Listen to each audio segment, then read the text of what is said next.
প্রবাসের জীবনটা বহুত কষ্টের জীবন। প্রবাসে যারা থাকে ওরে বুঝে, অন্য কেউ বুঝে না। মানুষের মনে করে যে ছেলেরা ছেলে মেয়েরা কয় না আমার আব্বু অনেক টাকা কামায়, অনেক পয়সা কামায়। এরে আমরা বেতনটা পাইলে ৫০ টাকা হাতে রাখি না। পুরা টাকা পারলে দিয়ে দিবার চাই। এই নেটমেট চালাই দেখে ৫০ টা ১০০ টাকা হাতে রাখি। যেই হোক আমি কি আর যেই হোক, যেই ৫,০০০ রিয়াল বেতন পাও, ২,০০০ রিয়াল বেতন পাও, ১,০০০ রিয়াল বেতন পাও, ১৫০০ রিয়াল বেতন পাও।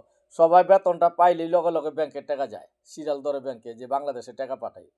আর ওই টাকাটা বউ পোলাপানে খায়, খায়া চদর বদর করে। প্রবাসের জীবনের কষ্ট এক আল্লাহ ছাড়া কেউ বুঝে না। ঠিক আছে, এই ভিডিওটা বেশি বেশি লাইক করেন, শেয়ার করেন। আর প্রবাসীকে কষ্ট এক আল্লাহ ছাড়া কেউ বুঝে না। আর বাংলাদেশের প্রধানমন্ত্রী ওখানে ইনুস চাচা প্রবাসীদের জন্য ভালো একটা কাজ করতেছে। এই ব্যাংক কার্ড এই কার্ড প্রবাসীরা একবারে দেশে থাকলে ভাতা পাইব। হুন নেটে দেখি আর কি হইলে তো ইনশাল্লাহ ভালো হয় সবার জন্য।